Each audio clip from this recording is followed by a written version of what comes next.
Welcome. How you doing? I'm Jerry Dove. It's Tuesday night. It's IRTS Live. Welcome to the show. CJ Flash, I hope we'll be here in a flash because this is odd, me starting the show and talking to myself like he would talk to me. But you're here, I'm here. It's Tuesday night. It's 7 o'clock Pacific. 7:05 to be exact, and we are here for you. Got a great show tonight. Me and my friends sitting around talking about music and what it means to us. Got a great guest for you, and let's go ahead and bring in my friends, and then hope and pray to CJ. Wait a minute, what did I just say? Boom, boom, Flash, bruh. You in somebody else's house? No, this is a virtual background. I was just about to throw it to the family, but you came in, so you can. You okay? You got everything working? Well, I mean, if you can hear me, that's fine. We'll just have to go with this. I can hear you. I can see you. It looks fancy. It looks fancy. So I'm glad that worked out. Prayers again have been answered. Dominus ominous once again. So we ready. We're gonna have a good show tonight. So like I was telling everybody, right? I mean, I was literally about to click on the family, and I'm gonna do that right now. So me and my friends sitting around talking about music and what it means to us. Here's Big Russ. Here's D Minor. Yo. Ryan Nicole is out doing a special gig tonight. So it'll just be all the bald-headed boys except for CJ. Except for CJ. He's the one that's blessed to be hanging in there. I don't know, bro. It's getting to that point. To that point. Might have to let it go. No, we're at the point of no return, all of us, and I'm proud of it. So, fellas, how we doing tonight? You're doing good. Man.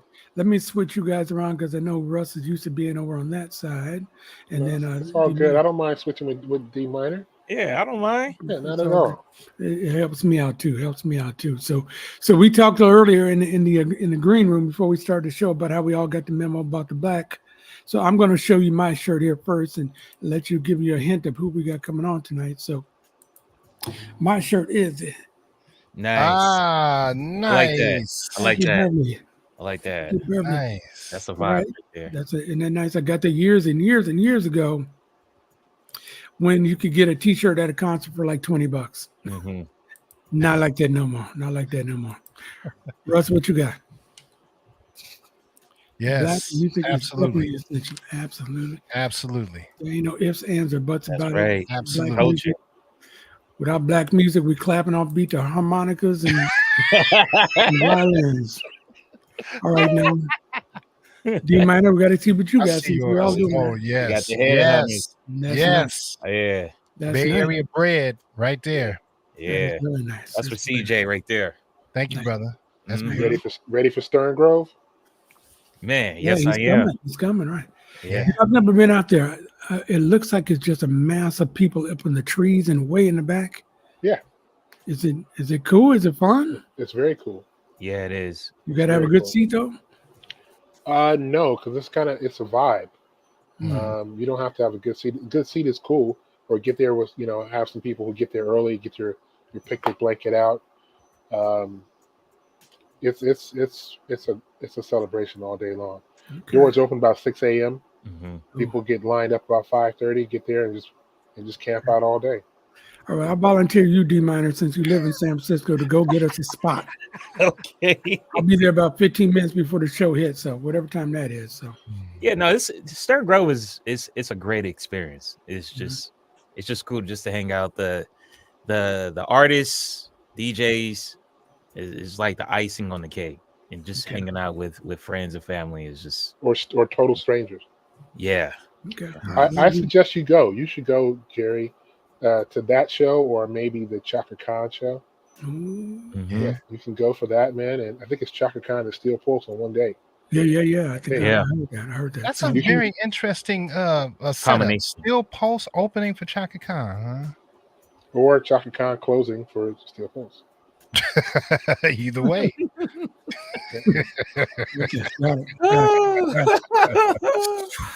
Took off a piece of my ear with that one.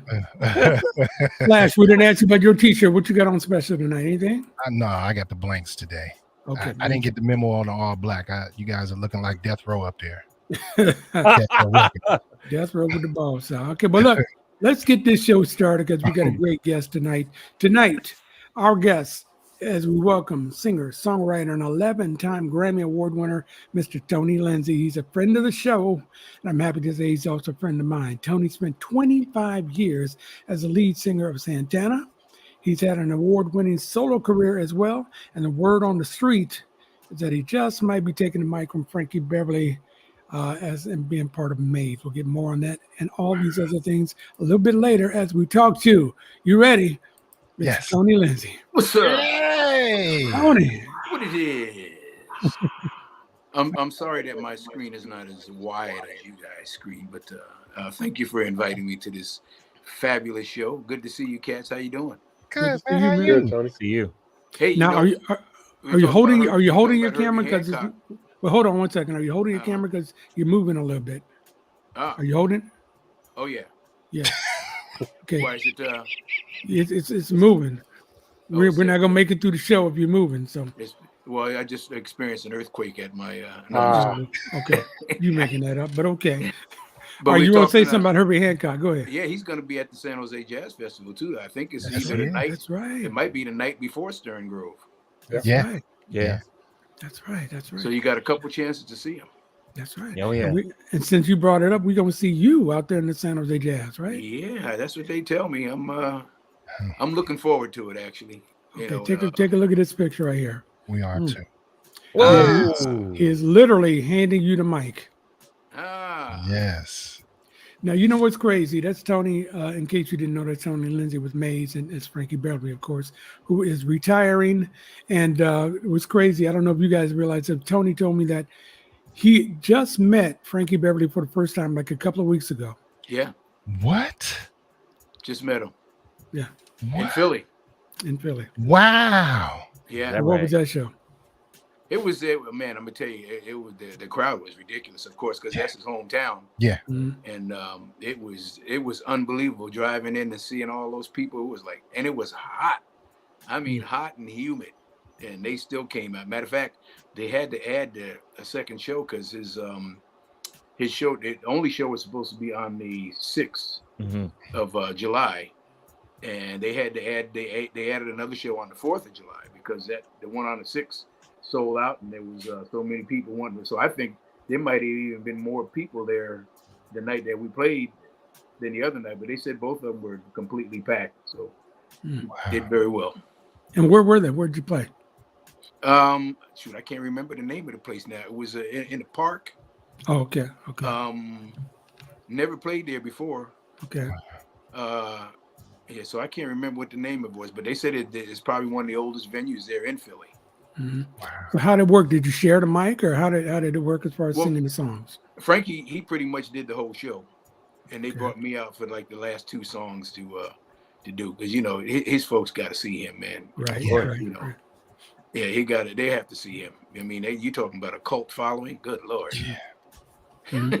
Now you also said you did the Essence Festival with them, right? Yeah.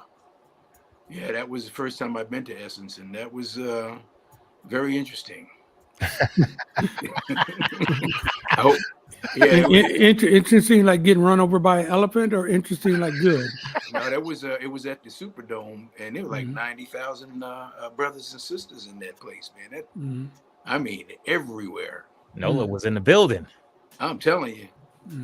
And I'm sure that's the first time I've been there. I'm sure the Essence is probably like that all the time. So it is. I've been able to go the last few years. Wow. With the exception of last year and this year, I've been probably going about 7 years, maybe 8 or 9 years in a row. Wow. We were working for McDonald's out there, and Essence, if you haven't gone, it's an experience. And it's not just the concerts, and it's not just the town of New Orleans and all the food and all the music everywhere you turn. There's a lot of education that goes into the seminars. There's workshops. There's a lot of stuff there to help you do what you're trying to do. It's trying to really enable you to reach your goals. A lot of stuff out there to listen to, from banking and finance to education to higher education to religion to, of course, hair care and beauty, to supply chain seminars. It's if you are looking for education, it's there. and you can get it all and map it out and get all get your pencil, your number 2 pencils and your mead spiral binders together and get out there and take every note you can. And everybody's accessible. All the panelists are very accessible. Nice. So it's not just the concerts. It's not just the old schools running up and down the street. It's really well put together. So then the festival itself, because you're a headliner, so you're in the main room, which there is 60 to 90,000 people every night. It's crazy. But also, they have super lounges along. There are 4 super lounges that are also around the perimeter of the concourse, and they're all sponsored by Coca-Cola or Ford or Walmart, and that's where they have like their concerts that are within the concert, and you see a lot of up and coming talent, a lot of old school talent that's not going to really, they can't really rock the whole 60,000 people, but it's some of my best moments there have been in the super lounges because it's so intimate and so up close. You know, seeing Daly before anybody knows who Daly is, seeing Meg Thee Stallion before anybody knew who Meg Thee Stallion is. You know, it's pretty cool. They line it up pretty cool. All right. Yeah, it was pretty awesome, man. And I'm sure they loved you. I sure hope so. You know, I got a lot of compliments from people, but you know, I'm sure there's another side of it too that I haven't heard yet, but we'll see. But the crazy thing was Janet Jackson was on before us, so I can say Janet Jackson opened up for me. How about that? How about that? Crazy, I'm sure she could say the same thing. Oh my God! Now, did everybody wear white? As the tradition is that Frankie closes out. A long tradition is that he closes out the festival on Sunday nights, and everybody wears white. Did the audience wear white? Oh yeah. Nice. Everybody was. There's some commotion going on. That's my brother who doesn't recognize the fact that I'm live on the air again. So. He just gave staplers and whatnot. He just gave that big brother look too. Tearing up the house, man. Yeah. I'm sorry. Please carry on. I see in the picture old Carl Wheeler there. Formerly of Tony. Oh yeah, man. Well, Carl Wheeler he's the one that called me and asked me if I'd be interested in doing it. Nice. Great guy. You know, we've been knowing Carl. All of us been knowing Carl for a long time, and Vernon Black's in there too. Yeah. You know, a couple Bay Area cats, and because Vernon was with him back, I guess, in the Silky Soul tour that he did. Right. But the band, man, it's a great band. So I'm hoping that we'll continue. We'll see what happens. All right, so we can get San Jose Jazz, and Russ and CJ always play San Jose Jazz as well. And that's what, September or August? When is that? It's coming up. It's 19th and a couple of weeks. So, yeah, that's just a couple of weeks. Okay, all right. That's well, good. 10, 9, 10, 11, and 12, or 9, 10, 11? 9, 10, 11. 9, 10, 11. Yeah.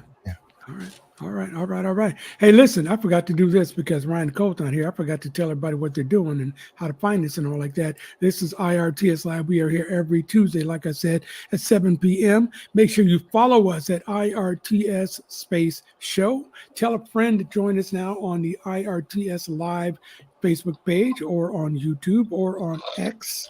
Or you can go to the IRTS VIP Lounge and watch us as well. Or if you really want to get crazy, you can go see us on Roku TV at SoulTVWatch.com. Thank you to the folks from Soul TV. I did not do that as well as Ryan, but I did it. So let's also holler at some of our folks that are in the audience as well, fellas. You want to help me out? Let's say hello to Kim Batiste. She says, Tony, she loved you when you came to Deja Blue out in Seaside. That's where she is, out in Seaside. Okay. Now, are you one of them guys that remembers every single show? So somebody comes up to you, hey, I saw you in blah, blah, blah in 2018 and you were at the... That happens a lot. And some of them I do remember. But I do remember that Deja Blue down in Seaside. Nice. And I wonder if she's related to Larry Batiste. Yeah. That's a good question. You know what? I don't think I've ever asked her that. So, Kim, are you related to Larry Batiste up here in Oakland, up in the Bay? Kevin Birch is with us tonight down in Southern Cal. Look, Ron Ledford out of Detroit. He's here with us as Wow. he always is. Gee, what up, And though? that's just getting started. There's a lot of people. Jeff Sanders is watching. Tracy Lawrence is watching. Michael B is watching. We got a lot of folks popping in and chiming in. So since we talked about Frankie Beverly and Mays, and since we talked about you, seeing what's going to happen with you and Mays, We'll see. We don't count on it until we can count it in our hands. So, CJ, you got some Mays music that we can play? oh, I think I can pull up something. Let's see. Let's test you out there. I guess the weekend's over now and you'll have to make it. Had a ball of dynamite right from the first day. Tell me that you'll call me just as soon as you get home. To pass about my heart while I'm alone. You alone. The things we did this time of love we've never done before. You made some changes in my head. I don't feel the same no more.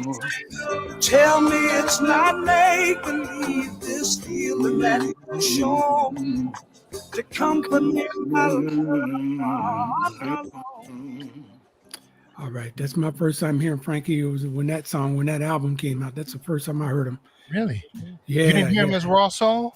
Never did. I was going to Merced Junior College. I just kicked off my career as a DJ.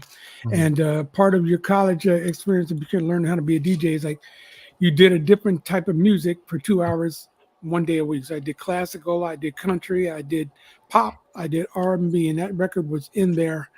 And I said, "Oh, that looks interesting with that hand that they got going on." I said, and then I read something about Marvin Gaye on the back, so I played that. I'm like, that album went home with me that night. So, and I still got it. Don't tell nobody that, but I love that. So when you do Frankie Beverly, are you going to change the way you sound at all? Because you got a great voice, you get your own style. I mean, is it going to be in something that's in your head, or what do you think? Well, I try to stick as close to it as possible, because it's, people want to hear the traditional kind of thing. But, I have to kind of insert myself a little bit too, because I mean, it's really hard to actually sit down and study somebody's every little lick and move and all that kind of thing. I try to do my best to learn the song, and hopefully I can, do some of my own ad-libbing instead of sticking to whatever Frankie does. But we'll see. Some people like that and some people don't, and we'll see how it works out. Could it be a blessing though that you have you're stepping in to help with an icon, and the audience knows every note of every song, and they will sing it for you. You're basically sitting there like, So if you deter from that, you kind of throw them off a little bit, and they're there to celebrate the music. It could be a blessing. Yeah, it's going to be interesting. That's why I say we'll see what happens. Well, what songs? The tough thing is I mean, I have my own style. I write a lot of stuff myself, and I have a hard time being me. It's tough for me to just drop everything and try to be somebody else. That's a tough one, but we'll see what happens. What were the songs you sang in Philly? What were the two songs you sang? We did Before I Let Go. They did that twice. They let Frankie do it first, and then I did it the second time. And Thank You was the other one. I wanna thank you. I love that song, man. Me too. Can I ask a quick question? So when this opportunity, taps you on the shoulder, what's your immediate reaction? Given this, you talked about how I need to still be me within the confines of this music and be respectful to this music. So is it one of those things where you say, okay, yes, I'll take it, or let me get it some thought? It's weird because I have both of those. Okay. Both of those thoughts come through all the time. But I'm definitely gonna give it my best shot, and hopefully it'll work out to where they'll know that things are going to be different now since Frankie's not involved anymore. You know, so they do have to look for something to change a little bit, and it won't be anything drastic, but yeah. But that's an interesting question, because both of those thoughts always come through my mind. It's like, you know, it's really tough to just drop everything and try to be somebody. And it's also going to depend on how much I do with them, how many shows we're going to be doing, and you know, we'll see what happens with it. Yeah, because you got a big solo career now. I mean, we're gonna talk about all this stuff, but you're all over the place. Every other time I talk to you, you're in Europe somewhere. And first of all, thank you for taking the call when I call you, and I didn't know you were in Europe. Oh, of course. You're doing a lot Jerry of stuff, Dove, man. Yes, he is. But you do a lot of trips over there, and they love you guys over there, right? Yeah. On your solo stuff, and then I work with two different groups over there. One of them is based out of Germany, and the other one is based out of Switzerland. Oh wow. Okay. You know, so I'm back there quite a bit. I love it. So when you go there, you're doing your own music, or you do some Actually, covers, or one of them is a Santana tribute band. Okay. Oh. And then the other group out of Switzerland, it's a big band. This guy's him and his wife, his name is Danny Felber. Him and his wife, they got this villa that they live in and own, and they built a concert facility on it, and ain't nothing but rich folks. You have to be a member to be in it. I'm telling you, these folks got some money, man. It's ridiculous. And they sell out. I did 10 Christmas shows with them last year. Wow. And all 10 were sold out. Oh man. Wow. Yeah, it's crazy. You're a little bit of a big deal here, Tony Lindsay. I'm just happy that you're here. Happy you remember my name when I see you in the streets, brother. I mean, you know, come on, man. You're still Jerry Dove, man. Come on now. All right, so I don't know where we're gonna go now, Flash, because I kind of messed you up a little bit. So we got a little more Frankie, or what you want to? Let me let you do what you want to do and see where we're going. I'll jump on your train. Here we go. You just talked about the solo career. Let's play some of Tony's music. Yeah. How about that? Once upon a time we were lovers. Wow. Wasn't well enough just being friends. An intimate relationship uncovered some things that brought our joy to an end. Don't know where we went. Where did we go wrong? Let's not waste our time by trying to hang on. No, set me free if you really care about me, so that we can find a place that's happy. You and me, yeah, we try. Wow. That would Set Me Free. That was #1 on the independent soul charts in 2018 or so, right? Ain't that a trip? Yeah. You dug it up there, CJ. Something Beautiful. 2018. Yeah. Yeah. That sounds good. That sounds clean. You got all these musicians you work with here in the Bay Area. That's why it sounds so good. But tell me your memories of that song. And it was #1. Was that your first #1 on the independent charts?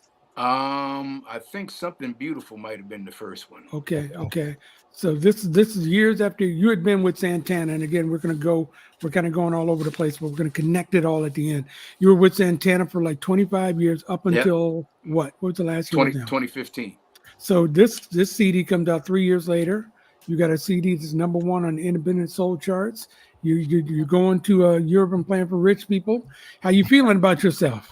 Oh, fantastic. Because, you know, all that time with Santana, I mean, it was definitely a great gig. You know, I don't regret any of that stuff. But, you know, the schedule gets so doggone busy that it's hard to do other things. So this had freed me up so I can now get in my studio and write and create and get my own vibe happening. So actually Set Me Free might have been the first one, and Something Beautiful might have been the second one then. See, Set Me Free. You wrote that on purpose because you set yourself free. Exactly. Yeah. That's exactly where that came from. Nice. What's nice. So you write by yourself, or you co-write, or how's that work for you? Usually by myself, and then I have a co-producer by the name of Randy Yamada, bad dude. He used to live in San Jose. He lives in LA now. Matter of fact, Randy's working with Eric Benet now. Oh, You've been working with Randy for a while now. Yeah, it's been a long time, man, with Randy. And he's one of those cats that what I love about him, when I send him stuff, because I do my demos at my studio, and when I send him the songs, they're all done and everything. He just enhances everything that I do instead of changing stuff. Some of the producers, they have to get their hands in it to change some stuff to get their personality in your stuff. And Randy's if you want him to do that, he can do it. But every time I send him stuff, he says, "Man, I don't need to do anything with this. Let me sweeten it up and we'll put it out." And then Randy worked with you on your Soul Soldier album. Yes. Okay. Oh yeah. And how's the vibe with that? And when you two had came together, and was it one of those things where it's like, okay, we kind of had to figure each other out, or was it just an instant chemistry? It was instant, and the way everything went down. I did a recording session down at Randy. Randy was producing another project down in San Jose. He had his studio set up in his parents' garage, and it was killing. So I go down there to do this session with him, and I can't remember the doggone tune though. There was a tune that I had, and for about 2 years, I couldn't finish that tune because I knew that it needed a different section, like a bridge or something, and it just didn't come to me, and that happens. So I said, "Hey man, let me play something for you." So I played him the tune, and he went, "Oh, this is what you need." He played like 2 chords, and I went, "That's it." Wrote the lyric, and me and him have been working together ever since then. Wow. And just hearing his production, the guy he's amazing, man. Yeah.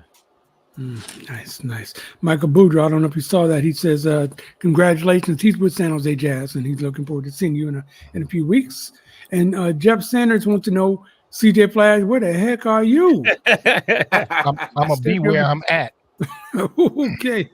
Just watch and listen. What's up, Jeff? Zoe Ellis is watching us too. I love Zoe Ellis. Zoe. She called me the other day after you guys know what I went through over the weekend with this fire out here in Bayport. Man. Yeah.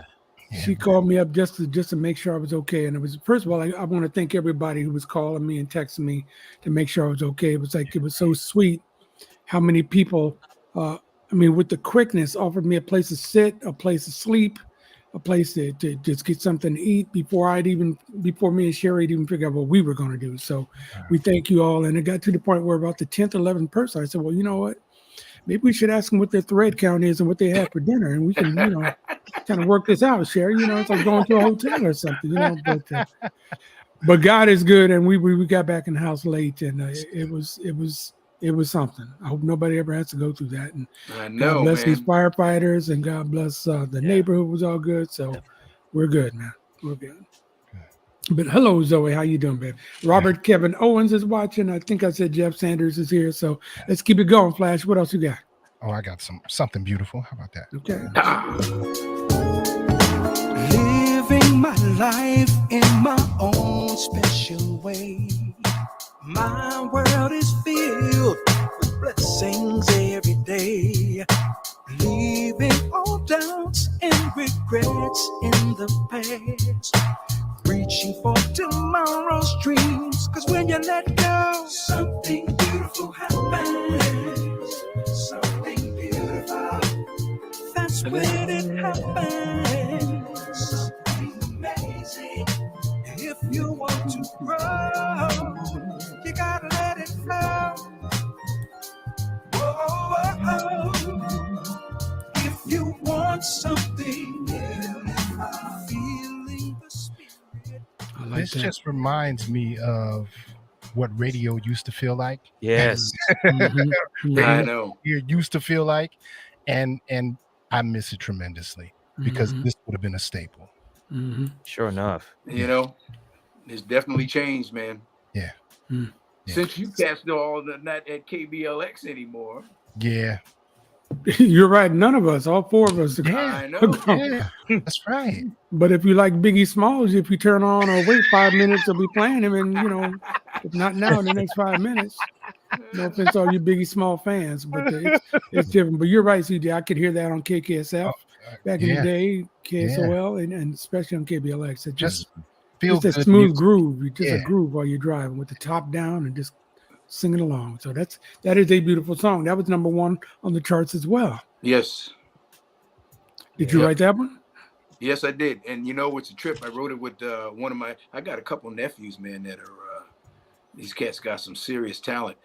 And my nephew, he lives in Atlanta, Georgia, and he sent me a couple tracks. And the other ones, I went, nah.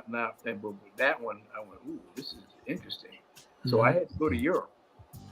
I get over there, and I'm flying. I'm on my way home on this one, and we had a layover in London.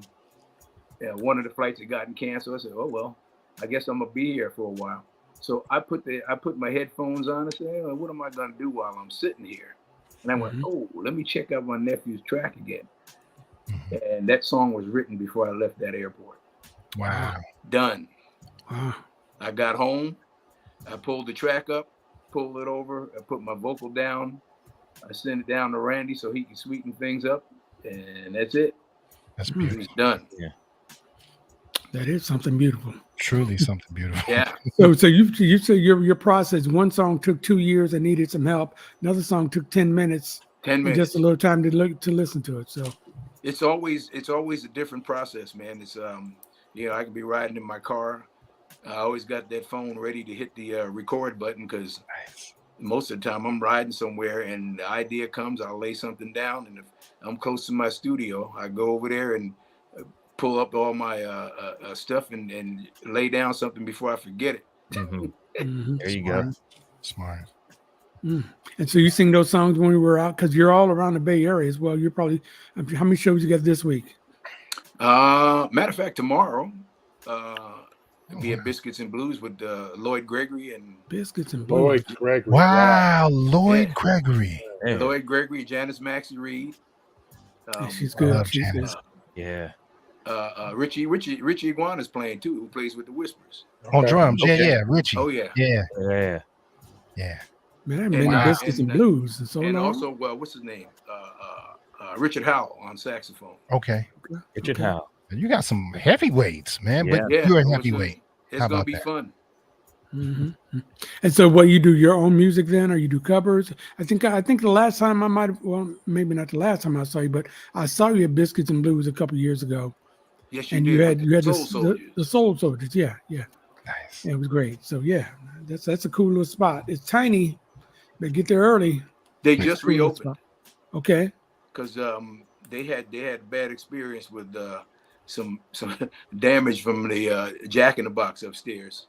Oh wow. Okay. So they've been closed for a long time. They just reopened about 4 months ago. Okay. All right, then we have to come and see you somewhere. Biscuits and Blues on Mason. Yeah. Okay.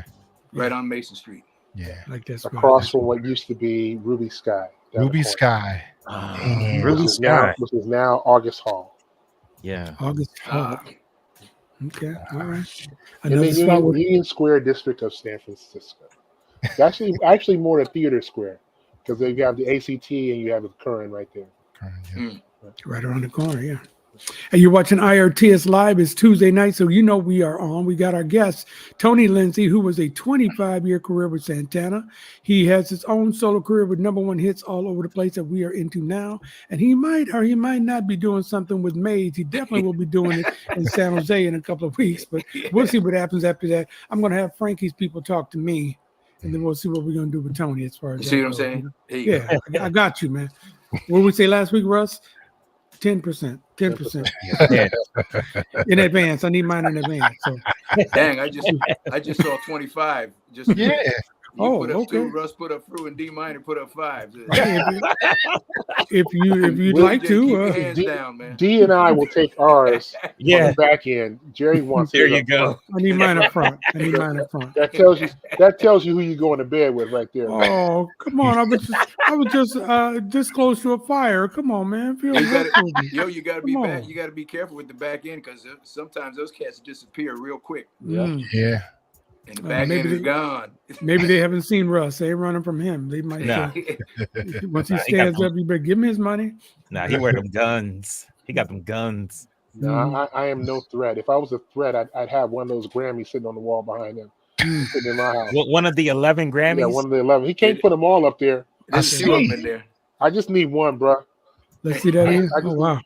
I promise to dust it. Ooh, that's a Joe Montana flex. Yeah, there's a few of them up in there. Look at that. Yeah. All right, we're going to get to the Grammys in a little bit when we get to the Santana phase, but talking more about your solo projects and everything like that. So you've had, 5 CDs out now? Yeah, it might even be more than that. Might be more than that. So the solo ones is probably 5. Yeah, you make your music pretty quickly too, because it seemed like 1 minute I'm reading on Facebook that you're #1 on the charts, and then 3 months later you got another one coming out. Yeah.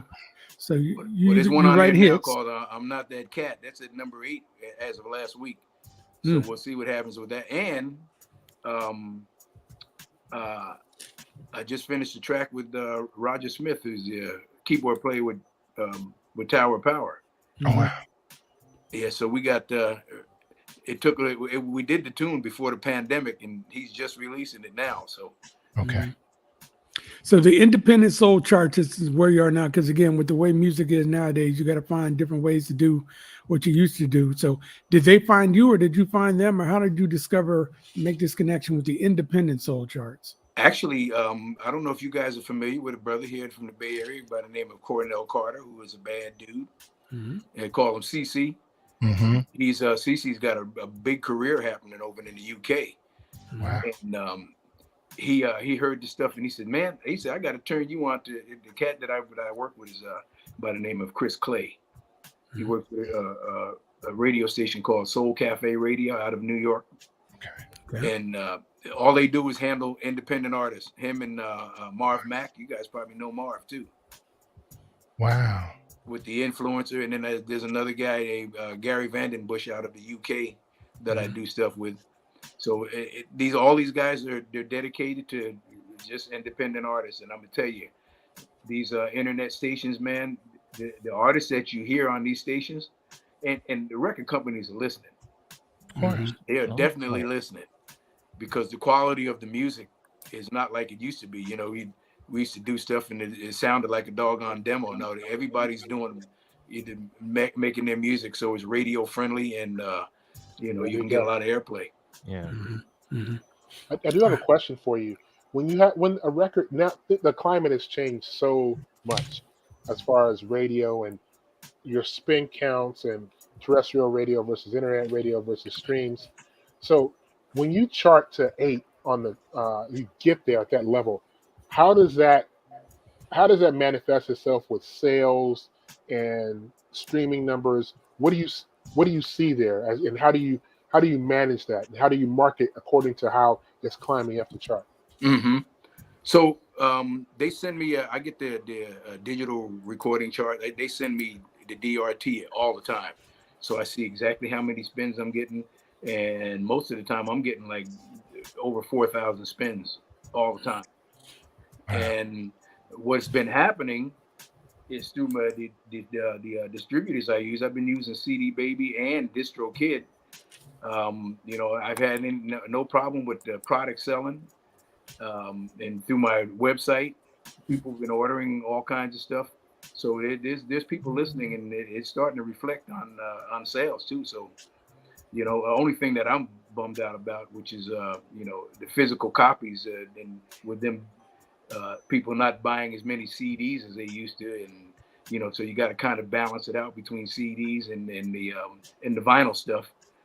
But things have been going very well. The one thing I tell cats all the time, because people are, well, what kind of returns are you getting? I have no problem with making sure that I can pay for things. So the money's coming in from somewhere. Yeah. And I keep on putting it back into the business. What's your quotient CDs and vinyl?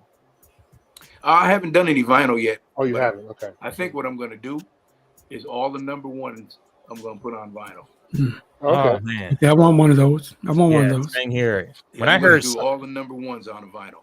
When I hear something beautiful, it just has that warm analog sound to it. and that's what KBLX was to me. And it was in just the way it was engineered, that station in particular. So What please. What is KBLX? You guys keep talking about. Oh, I'm sorry. Yeah. You mean what was KBLX? Yeah, we talked about it in the past tense. I'm old. Yeah. But it's a station where right now, if you like Biggie Smalls, it's probably playing right now. Or just wait about 5 minutes, it'll be there. Biggie Smalls, I was really surprised that I saw some KBLX ads on TV a couple nights ago. Yeah, I'm like, wow, they're still on, because I haven't listened to that station, and I can't even remember the last time I even put it on. Well, the last time we were there was the last time you listened. That was probably it. Thank you. That was probably it. Tony, I'm joking. There's some good people over there. Shout out to Double Barrel Daryl. There's some good people. That's a good brother. Everybody knows I'm joking. They're not making the decisions. We know. We're not talking about the people. We're talking about the behind the scenes. Yeah, they know. They know what's folks up. that are making the moves. Yeah. I have to be careful with my sense of humor these days. I heard that. But Tony, you mentioned TOP earlier, and I just want to give a salute to Ronnie Beck and African Jamal Davis. Have you worked with them more of recent times, or if not before? With Tower of Power? Ronnie Beck in particular, African Jamal Davis. Well, with Ronnie, we had the group Spangalang for the longest time. Yeah, I was going to ask you about that. Yeah. Oh yeah, that goes way back, and somebody just put up there Spangalang those nights at Lower Johns. Oh, Michael there. Yeah, and but after I started doing the Santana stuff, things slowed down with Ronnie and all of them. We just went in different directions, but. Man, there was a lot of good years with the Danny Hull Quintet and Spangalang, and we were all over the Bay Area all the time. So nice. Didn't Spangalang open up for Curtis Mayfield? Yes, we did, up at the Catalyst in Santa Cruz. The Catalyst. Wow. The Catalyst. And not long after that is when he had the accident in Central Park, and that was with Curtis Mayfield. Yeah. So in 2018, you sang with Tower Power at their 50th anniversary concert at the Fox. I know for a fact that this guy right here was there. So that was fun, man. Yeah, that was fun. It was. And it was fun, but as a DJ, I'm always so upset when I see Tower Power and they don't play Rock Baby. Oh yeah. It is never. I've seen them numerous times, played on shows with them. It's never in the set. Wow. It's never ever in the set, and that is the joint. Michael turned it out on that one. Yeah, it's another group that goes to a lot of lead singers, but they all got that same Lenny Williams sound to it, though. Well, they got a new drummer and lead singer now. Oh wow. Yeah, because Dave Garibaldi, he's done. Yeah, okay. It's a wrap. He said he's tired of sleeping on the bus and working 365 days a year. Wow. Those guys are constantly on the road, man. Right. And touring Warriors. Yeah. Are they as big back? And you only did the one show with them, or you ever done just it? at the 50th anniversary, and I was really surprised. Emilio called me and said, "Man, I hope you're not insulted by me asking this, but do you mind helping us sing the background?" I went, "Are you kidding me? Heck yeah!" Right. That was fun, man. And they put that on it's on DVD and all that kind of stuff. I've seen it on PBS. Okay. Wow. Okay. All right. Nice. Yeah, You got to help me get Emilio on the show, Tony. We're going to talk about that later. Yeah. I'll go down to 8% if you help me get Emilio on the show. I gotta shoot my shot. Hey, Tony, for me and Resto, bye. Okay, I hear you. Bye. Emilio. Yeah, I'd love to get him on the show. It probably wouldn't be a hard thing to do. Well, we'll talk about that. Okay, Flash, get some more music on in the meantime.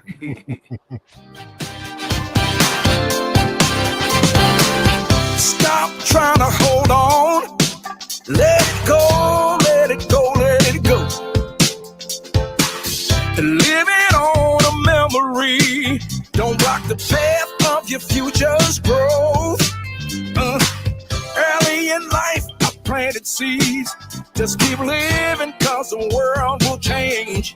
Yeah.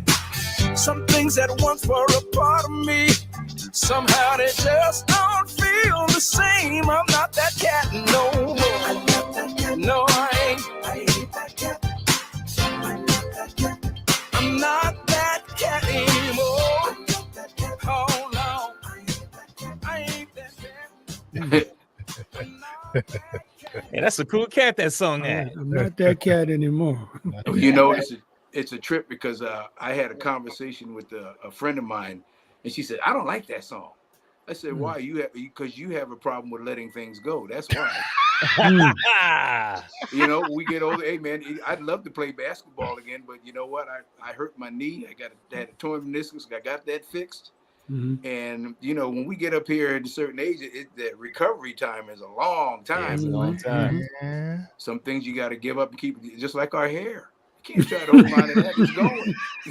Well, I don't know about these years. I didn't give it up as much as God wanted it back. That's what happened with me. So, well, I lost mine at 10.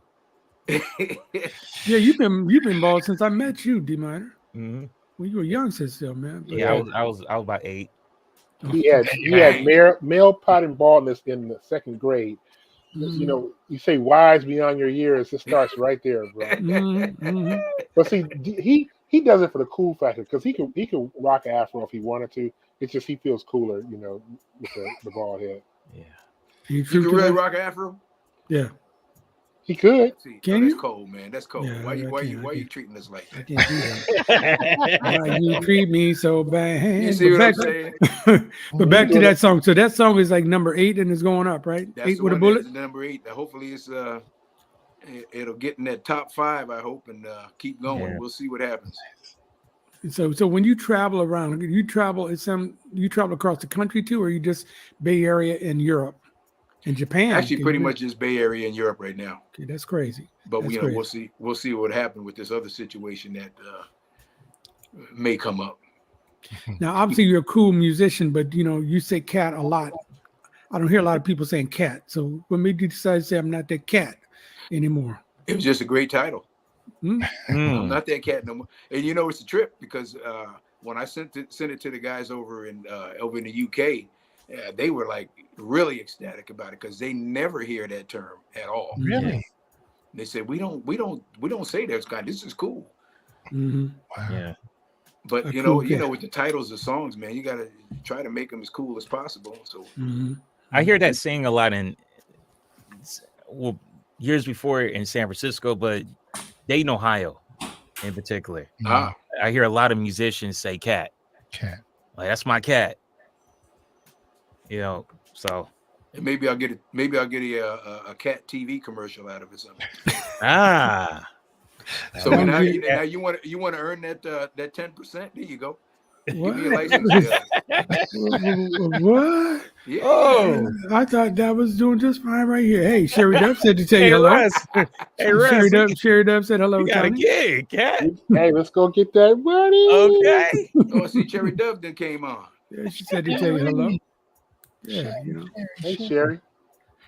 Hey, we're having a lot of fun with Tony Lindsay tonight on IRTS Live. You got me, Jerry Dub, with you. The D Minor just dipped out for a second. Almighty DJ CJ Flash is here. Big Russ is here. And Tony Lindsay is right there in the middle. We talked about his little things he's doing with the maze and it's some solo stuff. I'm guessing you got a few more solo songs before we get into something else. CJ Flash, am I right? You're absolutely right, Jerry. Well, let's hear something then. Let's go. Give it to me, give it to me.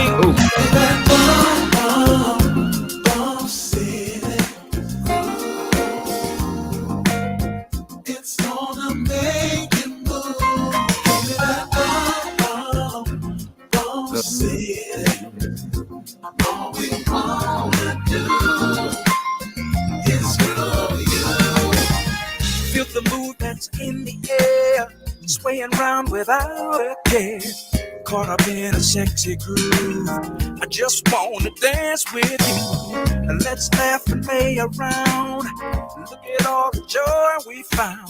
Synchronizing as we move and breaking in our new shoes. Yeah, Bump City. It's gonna make you move. Give me that bump, bump. I like that. Now, see, we were just talking about Tower of Power. When I think of Bump City, of course, we think of Tower of Power, but Exactly. that's not the same Bump City Tower of Power we're talking about. No, that's a brand new one too. With I wrote it with Roger Smith, the keyboard player, and he's got a winery up there in Sacramento. It's called Bump City Winery. Oh wow! He has shows up there too, a lot of shows, and Really, it's pretty smooth. Nice. That is So nice. he decided to release that. So that's going to be a single that y'all be hearing pretty soon here. You heard it first. We heard it first right here on Right IRTS I have a Live. suggestion for you, so I'm working on my 10% too. My suggestion is you get this out to the Chicago step community as soon as possible. Let it bubble there. Yeah, that's my suggestion. There you go. That's a nice 10%. See there, Jerry W. See Wait a minute. Hold on. I gave you back 1% if you help me get another guest. I guess I did that He wrong. already cheated you. He said That brings it 2% down a to minute 7 ago. now. Yeah, Now it's down okay. 1%. Well, I forgot. You better get something in writing. I'm traumatized. I heard Remember, that. fellas, I'm still traumatized. I'm still sucking down smoke, man. So, you know, that's it's all right. That is a nice cut, though. That's another one of them grooves that who you're driving around and everything like that. I like that, man. That's a great suggestion too, Russ. I'm definitely going to tell Roger to get on that. Disregard what Jerry just said. You hurting my feelings a little bit, Tony, but I'm all right. No, man. No, You know I love you. I'm all right. I'll take you to lunch. Okay. In Chicago, because I'm going with you. I'm going with you, man. Matter of fact, you know, remember Tony Sco, right? Yeah. I'm talking Tony Lindsay. You remember Tony Sco from KBLX? Yeah. He's back home in Chicago. nice. Maybe we should get, and he's teaching radio is what he's doing, and Is he's that still right? performing his comedy, but he knows everybody in Chicago. So, hey, that's another thing. We're going to get together about that and talk about connecting you with Sco and getting that song out there. Like Russell said, so it's kind of a 3-way combination here, plus him. So that's 4 All ways. in my Okay. pocket. All in my pocket. I'm trying see to what I'm help me clear. Boom. Bump City, Tony Sco, Chicago, Russell, Tony Lindsay be the 4th person on there. That's a matter of importance, but I like that song. So no, for real. Let's send it back to him and see what he thinks because he's back there. Wow. You know, so I love this he's- show, man. Let's do it every week. Okay, all right. And look, we got somebody watching here from Delaware, right here.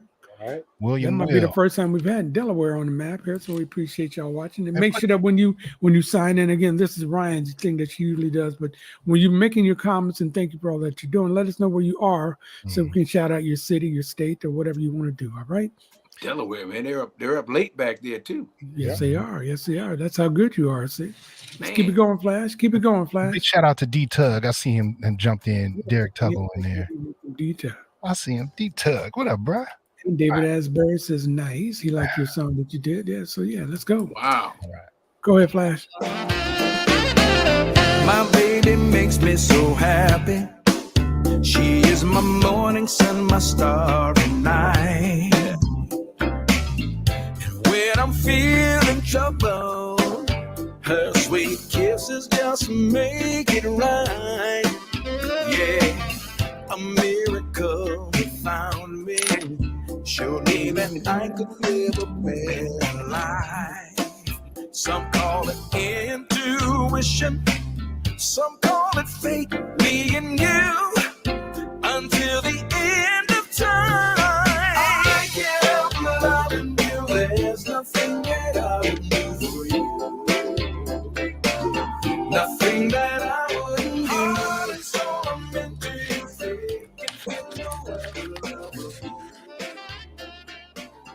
Yeah, that's another number one. Yes. Which one All is you that? do It's- is number one. All you do is number ones, man. I Is tried, that, man. is that Sweet Love? No, that was I Can't Help Loving You. I Can't Help Loving You. Okay, and that's with the Escobedo doing that, I right? can't help loving you. Yeah, that You was a know, great you know track. where I got that. Because I tried it. I try my best to do stuff and have things in there that are familiar to people's ear. Mhm.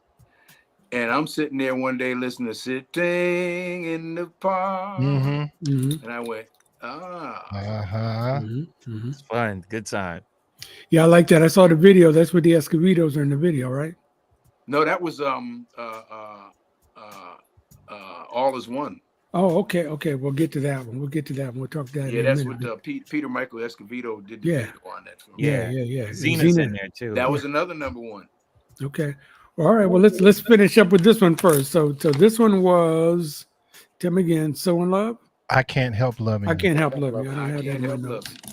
So I like that one too. So again, how long does it take you to get that one? Because now they know you. So now people are looking for your music. So they're kind of like tagging on what Russell was saying. How do you get the momentum now to get this become up the charts? Because you're not hearing a lot of radio out here on this West Coast. So where are they playing these songs and where's the love coming from? Radio? Okay.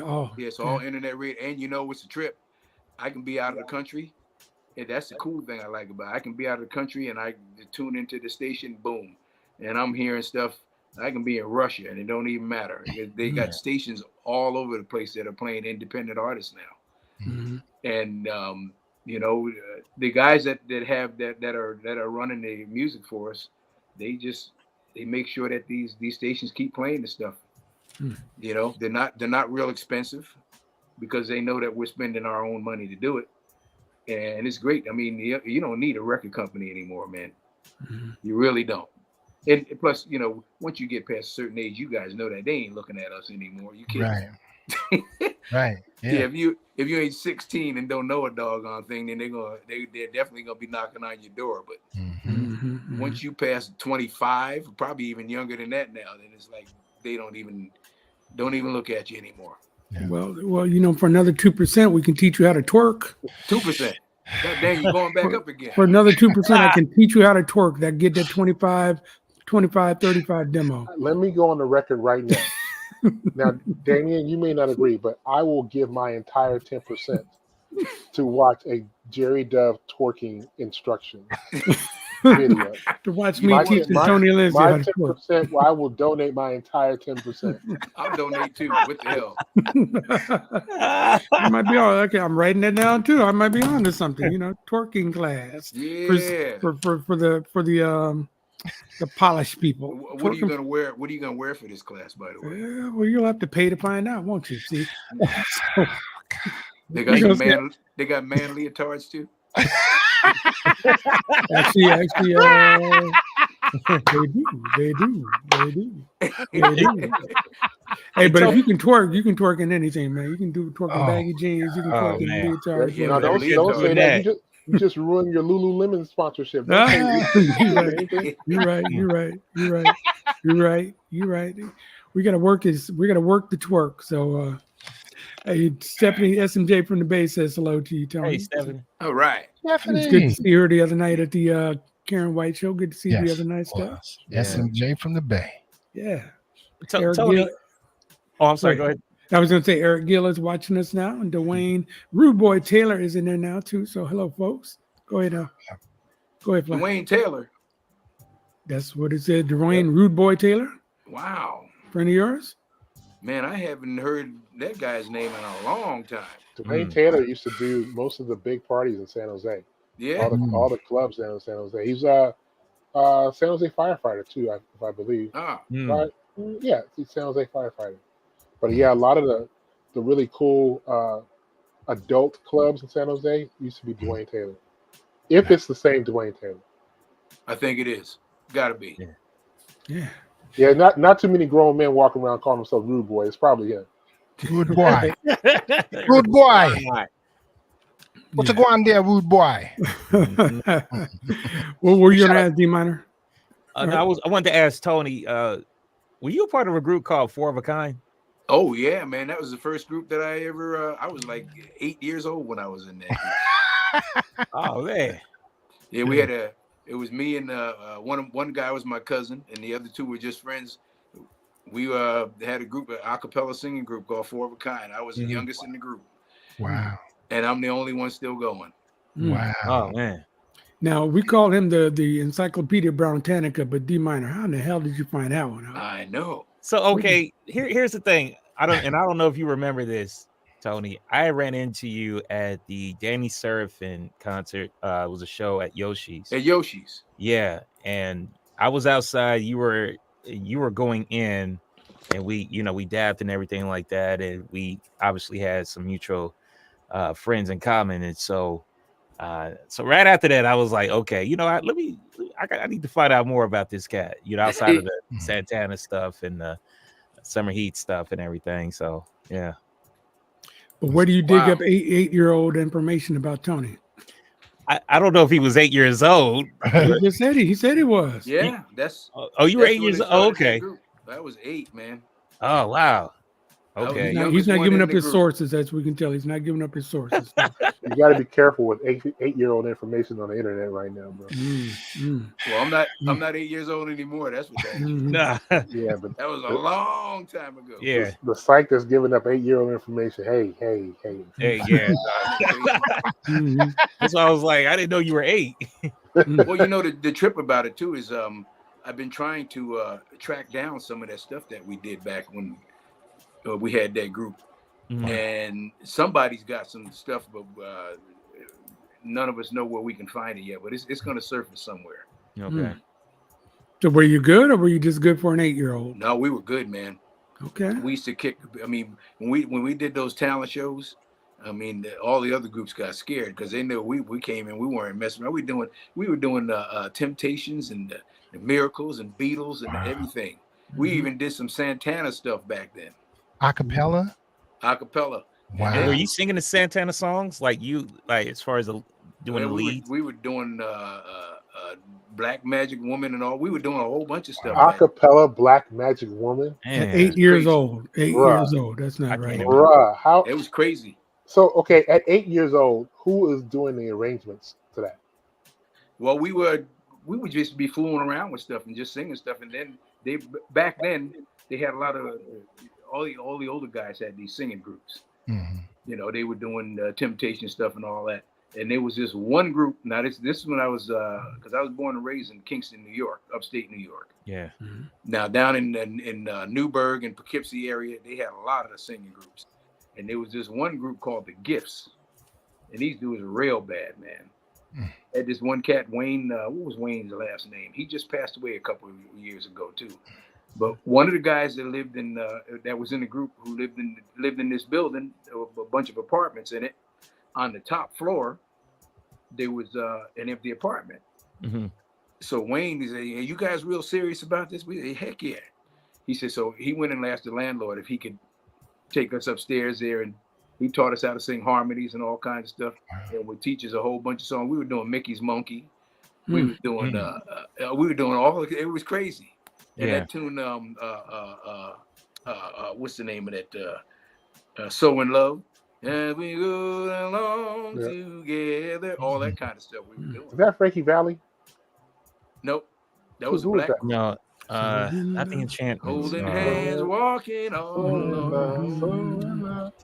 So in love, all we do, and we don't know what to do. All that kind of stuff. All right, somebody in chat is going to find that for us. Yeah. Somebody going to find that for us. Yeah, I love and speaking of the chat, Dwayne says he is not the same rude boy. So he's his own rude boy. So he's okay. Not that guy. So Michael says you done played every club in the 408, 650, and 707 and 916 area code. There you go. Done them all. Wow. And there's still more. Yes, sir. Yes, sir. I've been having fun, man. All my life has been. That's beautiful. I don't have any tragedy, bad thing. Of course you get family members that pass on and all that, but that's just a natural process of life. But no crazy stuff. That's Thank God I've been able to keep away from it. I've seen it all around me though. Yeah. I have a question for you. Be a cool cat. Yeah. Question for you. You were in that group at 8 years old. So this begs the question.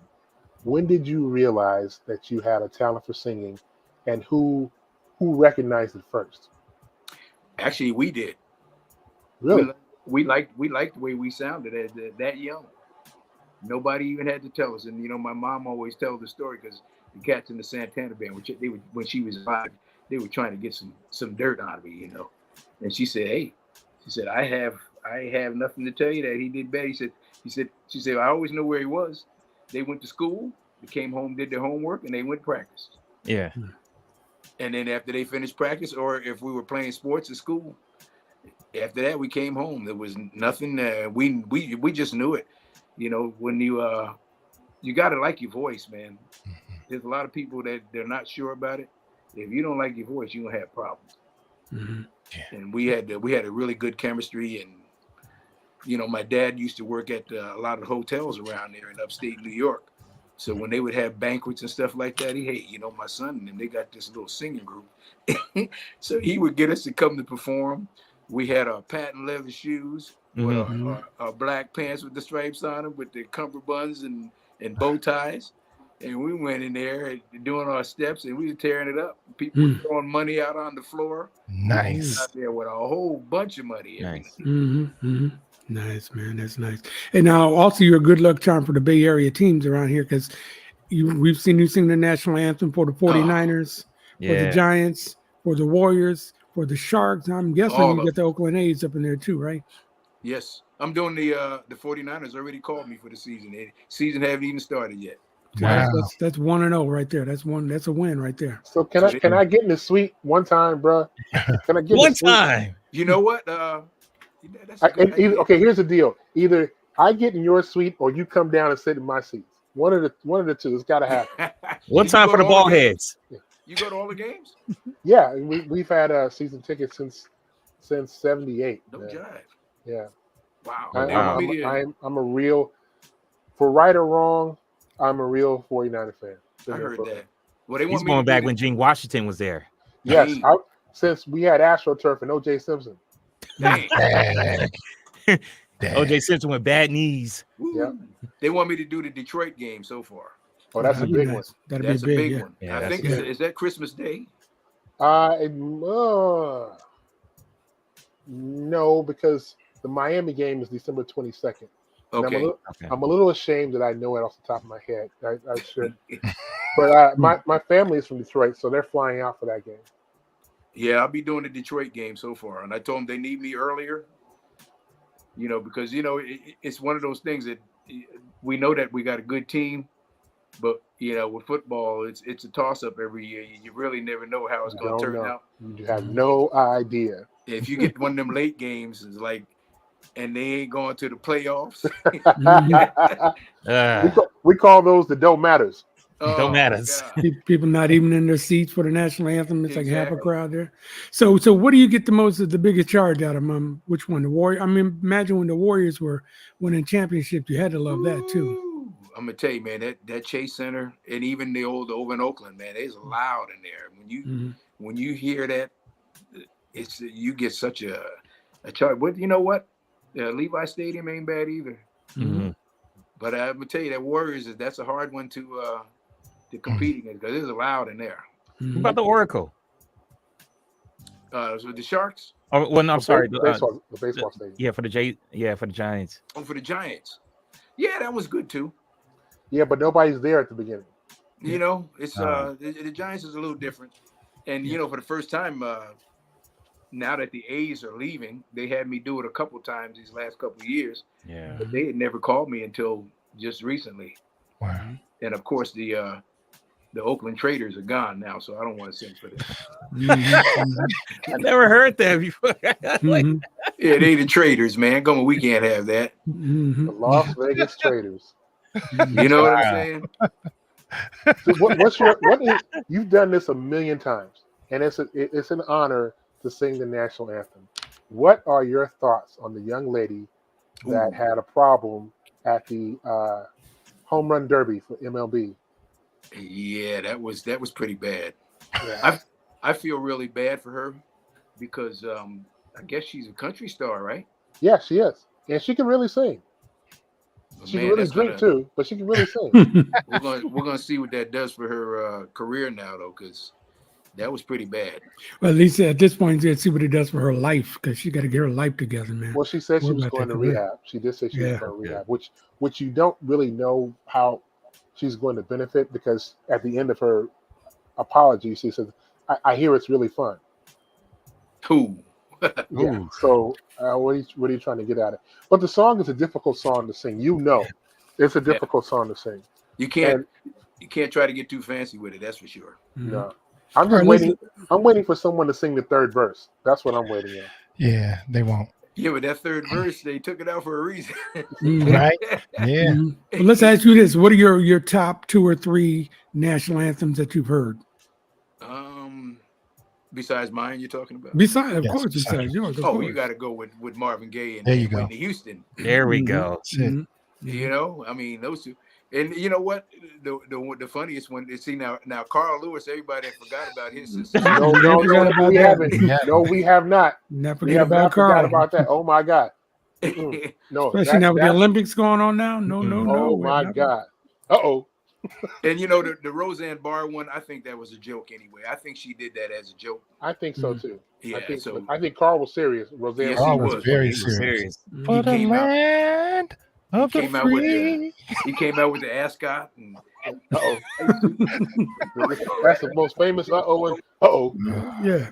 And what about Fergie? Let's play some basketball. That was pretty bad too, huh? Yeah. You know who has a good one that's very overlooked? Cyndi Lauper. Really? Cyndi Lauper really. I never heard hers. She can sing. Nailed it. She can sing, man. Yeah.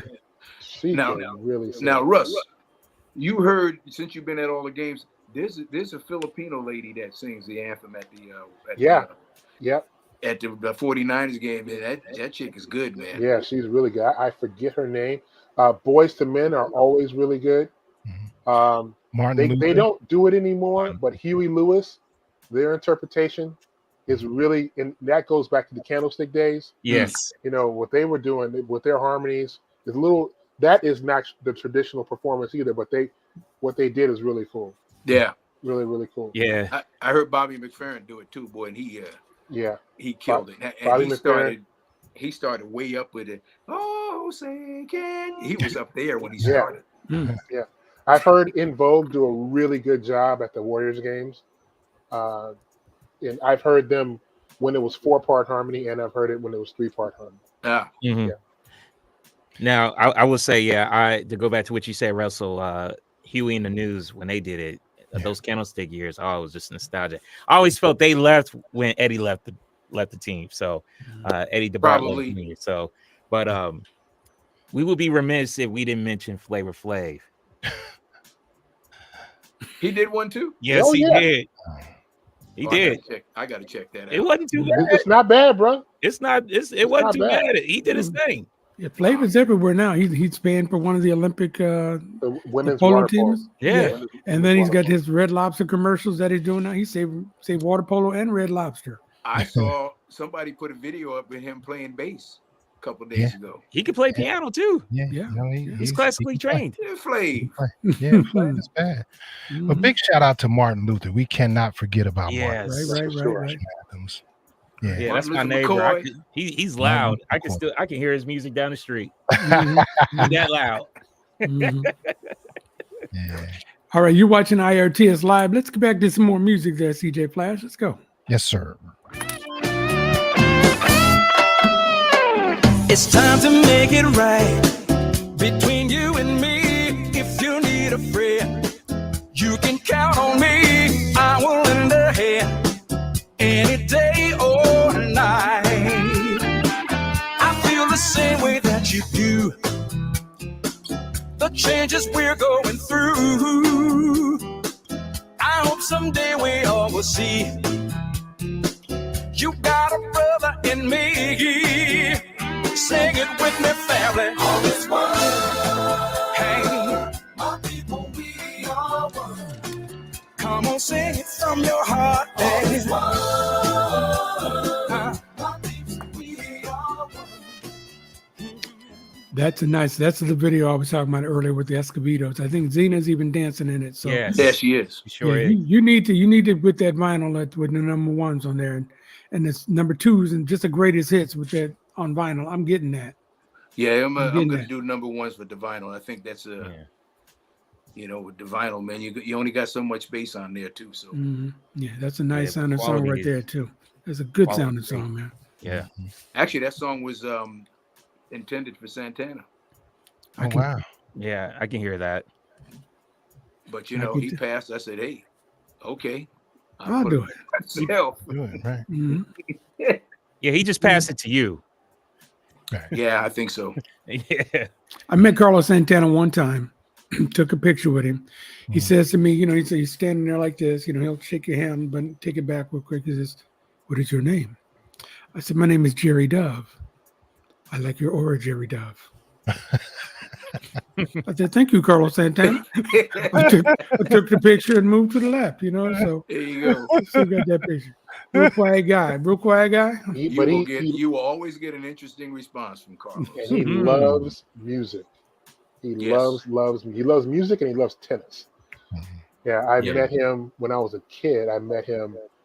He went to go see a John McEnroe tennis match, and he was so fired up, and he was gracious to meet him. It was as a kid, and then later on in life, I met him in the aisles at Rasputin Records. Him looking for a certain Taj Mahal record. You know, Nice. he knows his stuff, man. He's really a music head. He constantly listens to music all the time. And it's always some different, a lot of African music too, a lot. But that cat, man, you when we're on the plane or the bus or whatever, there's always music blasting, constantly. Now, do you ever have to just turn it off? No, because you know what, he plays so much stuff. You go, let me see what something interesting always comes up. So, but do you ever have to turn off music in your head? You know what? A lot of times in my car, man, I got talk radio on or a sports channel or Kevin Hart's comedy channel. Yeah. I listen to that one a lot. Let's talk about your time with Santana. 25 years. So that started in what? When did that start? It was late 1990, 91 is when it kicked off. So how'd you get the call to come to work with Carlos Santana? Did you have to audition, and what was that like? Yeah, you know, Chester Thompson, who was the keyboard player with Tower Power, and then he left Tower and he went to Santana. You mentioned D Minor had brought up Ronnie Beck's name before.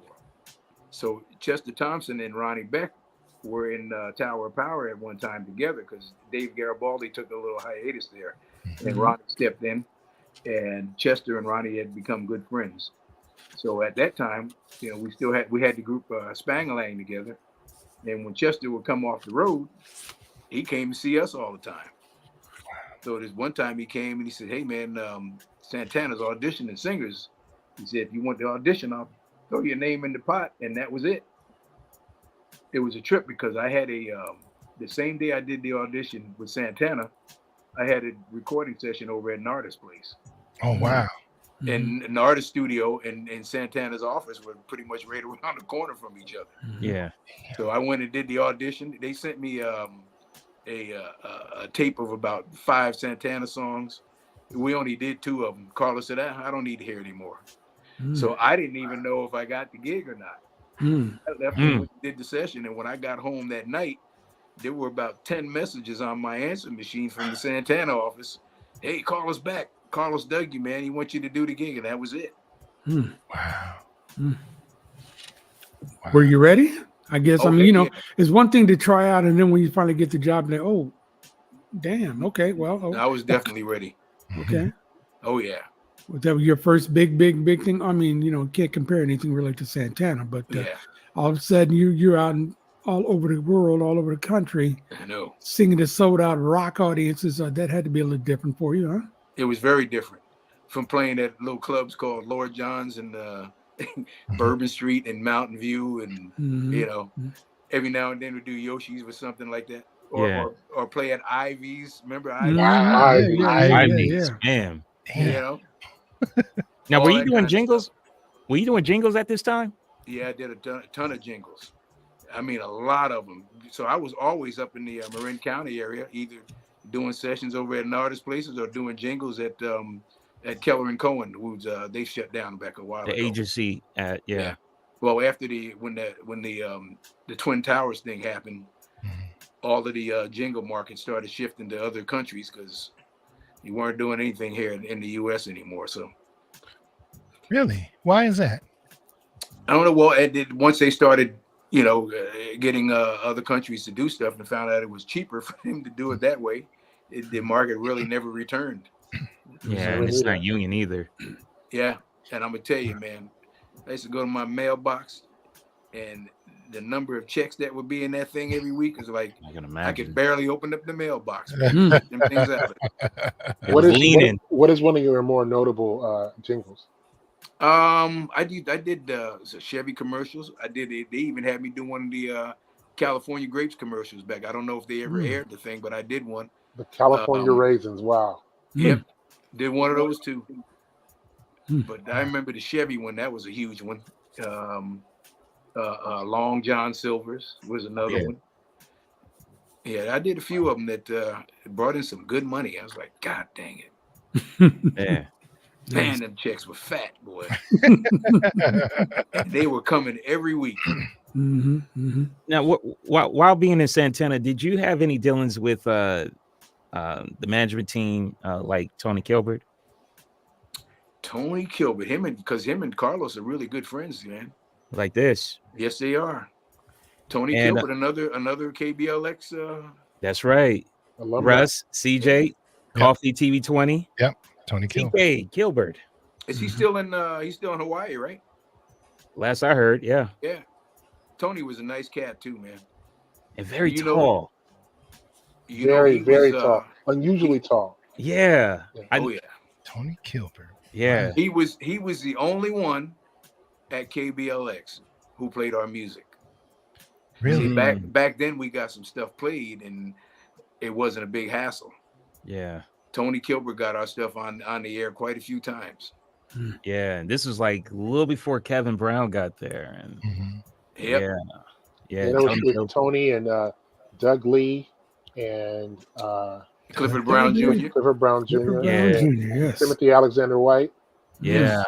Who else was there? John Chung was there. Yeah, I'm sorry, not Doug Lee. John Chung. John Chung, Ed Lee. Oh man, Monica Logan. Oh wow, Monica Logan. Wow, Monica Logan. Yeah. Trip. Cycle Brown Tanica is at work. Yep. Yeah. I don't know what Tony did, how he convinced them to get us played on there, but he did it. Well, he was the PD at one point, so he was calling shots. Then. He was calling some shots, and so there you go. That says it right there. Yeah. Yes. Salute to Tony Kilbert. Yeah, an amazing cat. Just one of the best on the air with the KSAN, KBLX days, and so on and so forth. And obviously still working with Carlos or in some form of fashion. Well, I'm sure they're probably hanging quite a bit because Carlos he lives in Hawaii too, besides the Las Vegas thing. Yeah. So he's not up in Miranda anymore? You know what? He might still have a place here, but he ain't telling anybody. Okay. But I know his main two residencies are Las Vegas and Hawaii. Okay. I would love to see him do a small residency with the way he looks at life and his visuals at the Sphere in Vegas. Oh yeah. You might have to take some barbiturates before you go in, but I think that would be a really, really cool experience to see his imagination in that space. I wonder if it'll ever happen because that Mandalay Bay thing that he's doing. I'm sure they won't let him out of that. But that's true. I heard that Sphere is pretty nice. I haven't been there. I haven't been to Las Vegas since I've been out in Santana Band 2015. Haven't been back there at all. Wow. Hey, here's another question from Kevin Birch. Says you remember his childhood friend and ex-bandmate? Oh yeah, Carl Parazzo. Carl Parazzo. He's still. Matter of fact, they're playing the Red Rocks as we speak in Denver, Colorado. Oh wow. He's still with the Santana Band. Okay. That's one of my places. It's on my list, a short list of venues that I've always wanted to go to that I've never been to, and it never. Even when I had that territory when I was at Universal. It never worked out that I could actually go to a show. And it's on my list. It's been on my list. Believe it or not, this is weird. It's been on my list since I saw John Tesh at the. I saw his performance at the Red John Rocks. Tesh. John Tesh. That's a beautiful venue, man. Yeah, man. It's on my. It is really nice. It's on my list. I've been on the stage at just about every place that I've wanted to go to, with the exception of Red Rocks. Yeah, I did Madison Square Garden. I did Radio City. I did Hollywood Bowl. There's a few other places that were on my list. I didn't actually work at the Apollo, but I've been to the Apollo, which was surprisingly small, much smaller than I thought it was going to be. But yeah, Red Rocks is one of those places. I don't want to be in the show. I want to sit in the audience, and I just want to check this out. It's unbelievable. Yeah. It is unbelievable. So now, the Hollywood Bowl, do you like the Greek Theater or the Hollywood Bowl better? The Greek Theater is obviously more. Well, you talking about Los Angeles Greek? Yeah. It's more intimate, much more intimate. But the Hollywood Bowl is like a cathedral. It's 18,000 people there. Yeah. You know, it's an experience. Hollywood Bowl. I did enjoy playing the LA Greek, but I prefer the bowl. The bowl, the Hollywood Bowl. Nice. Yeah, because we played both of them, and then I started missing that Greek Theater, man. That was nice. The Greek Theater is dope. I wish the Greek Theater here was like the Greek Theater there. Oh man, it's nice down there. Yeah. Now let me ask you this: so you've done so many shows, big and smaller, we talked about, but you always are coming from the outside, coming into backstage, getting on stage, going back to the back. Do you ever really get a chance to do you ever go out into the audience and just listen to some other people playing, or every time just sit out there? Do you? Okay. Yeah. Especially when you do the shows and there's an opening act and all that. Oh, I'm out there. Yeah, not on the side, but out in the audience. I like going out to just to kind of get a feel of what who's there. Mm-hmm. Yeah. A lot of guys don't like to do that, but I do it every time. And I'd pretty much be the only one that would, after the show, go down to the front of the stage or to the side and sign autographs and all that. Wow. Got some flack from the crew members a couple times. And I said, hey man, you know what? A lot of these people spent their last dime to come out here and see us. I'm going to sign a couple autographs, whether you guys like it or not. That's right. Well, they want you to get on the bus, let's go. Whatever they were doing. Hey. They were like, get on the bus, let's go, Tony. Come on, we'll go. Yeah, but the bus wouldn't leave for another 2 hours. We'd be back in the back eating food and stuff, man. Okay. All right. Before we left. Okay. All right. Tony, I gotta ask this question. And I've seen Santana once, twice I've seen him. But there was a song that I never heard in the lineup. I'm Winning. Why was that song never in the shows? You'll be surprised on how many the big, because I'm Winning was a big hit, and they never did that one. Never. That's like what Russ was saying with Tower of Power. That Rock Baby is like, are you kidding me? Well, another tune, Hold On. That Hold On, Nothing's the Same. Tell me why. Yeah. Never played that one either. That's crazy. Yeah, ludicrous. I don't know if he had some type of beef with some of the cats or whatever, but yeah, never did I'm Winning, never did Hold On. Remember that tune, You On My River. Yeah. I used to like doing that one. We did it maybe once, because I suggested that one.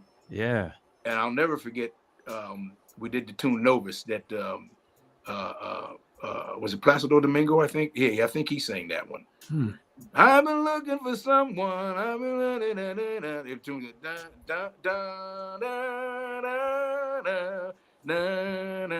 That's how it starts out. Great song. And we were sitting, me and Chester were sitting there, we were having dinner, and Carlos comes in and he says, hey man, CT, he says, I want to do that tune Novus tonight. He says, I'll play the melody on guitar. I looked up at him, I went, I could sing that. He said, you know that song? I said, yeah. I said, I listen to that song every morning. I said, because when it's cloudy outside, I put that song on, and for some reason, the doggone sun starts to shine. I said, so I know that. We did that tune 2 times. The first time we did it, I got a standing ovation for almost 15 minutes. It was in Dallas, Wow. Texas. I'll never forget that. Wow. Wow. And we did it one more time after that. I got a standing ovation for lasted that long, and we never did that song again. Carlos said, hold on, player, hold on. Whose name is on the billboard? Never did that song again. So it's called Novus, Novus, and it's Novis. And is it on an album or anything, or just Novis or US? Yeah, it's on. Well, you actually put that in, and it'll come up. I forgot what. Okay, all right, I'm gonna find that and play that. Yeah, some of that '80s stuff that Carlos was doing is just amazing. Yeah, but I'm winning. Never did it. That's crazy. It's a trip because I don't even know how that song goes. It's never did it. Novus. Okay, Novus. It is with the US. I'm gonna find that. You won 11 Grammys with Santana in 1999 when they put up 10. One of those is coming over here. Okay. 10. You won 10 Grammys. What you gonna do with it? Oh, bruh, I'm gonna wear it like Flavor Flav. I'm gonna wear it just like Flavor Flav. Big old. Yeah, you're up there in that case. Look at that. So whenever anybody comes over to your house, do you have to go in there and let them hold one and all like that? I got electric shocks around all that stuff. I'm the only one that can get this close to the case. There we go. My wife can't even get close. She gets shocked too. What was that like though, man? I mean, that was some, I don't know if they call it a comeback for Santana, but he definitely hadn't been on the charts like that in a while, and just took over. I don't think he was ever on the charts like that. Okay, that was huge. And the crazy thing was, after we cut that album, we went to Europe, and we were on tour for about 4 or 5 weeks, and we had no idea that album was kicking up so much dirt here in the U.S. We got back here and saw that album had gone crazy. Then it started hitting over in Europe. Wow, it was unbelievable, man. Well, I like to ask people all the time, when you're making songs, do you realize you got a hit when you make it? But I guess maybe you guys didn't. Even the Smooth, you didn't know what you got. And Maria, you didn't know what's special. You know, we started knowing when the comments from people that bought the album. This one guy, he said it perfect. He said, it's the first time that I can have my mother, my grandmother and grandfather, and my children, me and my wife in the car, and we can play one record. Everybody had something on that record that they loved. Wow. That's why it was so big. How many did you end up selling of that? Oh God, I can't even remember how many. It's still selling now. Yeah, that was a big album, big song, huge. Yeah, and that was the first and only time that I'd been to the Grammys. That was it. And when did you go up on stage too every time? Yeah, every time. Every time they called us up, all of us went up there. They must have got tired of you guys, man. No, they didn't. Here they are again, number 8 time. They're 9 times. Well, we had 8 from the regular Grammys, and then that was the same year that they started the Latin Grammys. That's where the other 3 came from. Okay. So now I guess the Latin Grammys is a whole different thing now. It's it's unbelievable. I'll never forget that. Wow. It was a pleasure because you and I, we go back to the Decathlon Club back in Ain't Santa that a Clara. trip? So God, to see you get your shine, man, to be part of something from the ground up, it was just I felt like I was winning. It was really very close. Very proud of you, man. Very, very happy for you. I appreciate that. The Decathlon Club. Oh my God. All right, Flash. Was that Central Avenue and yeah, it was that something Expressway. Yeah, what is that? I think it was Central Expressway. But it was a health club that they would rent out to do parties in. Yeah. Yeah. The Decathlon Club. That's what we first I definitely remember that. That was one of one of the highest sedity places. It sure was. It sure was. You know what? I tell you what. I was the first. I went into the men's room to change clothes for the gig, and I was like, "They got cologne and mint, and there's a dude over there. He'll comb your hair for you if you want to, right there." I had never seen anything like that. Yeah, It it was was crazy. back. I think Ronnie Lott and all those cats were members there too. That's right, Ronnie and Dwight and Yeah. all those guys. Yeah, that's right. That's Wow. right. So the cat. That's when we first met because we were in Trip. the green room, a real green room. Wow, Russ, man, that was a long Yeah, time a long ago. time ago. I do have a question for the panel, and I'll start with you, Encyclopedia. So you look at Santana and his body of work, and it spans decades. Do you have a favorite Santana song, or are you just a fan of Santana? No, I'm winning. That would be, but I would say the era of Santana would be when Greg Rowling and Neil Sean were there. And when Neil Sean was doing a lot of that stuff, collaborating with Neil Sean of Journey, Greg Rowley of Journey, and Herbie Herbert when he was there. Was that before or after Azteca?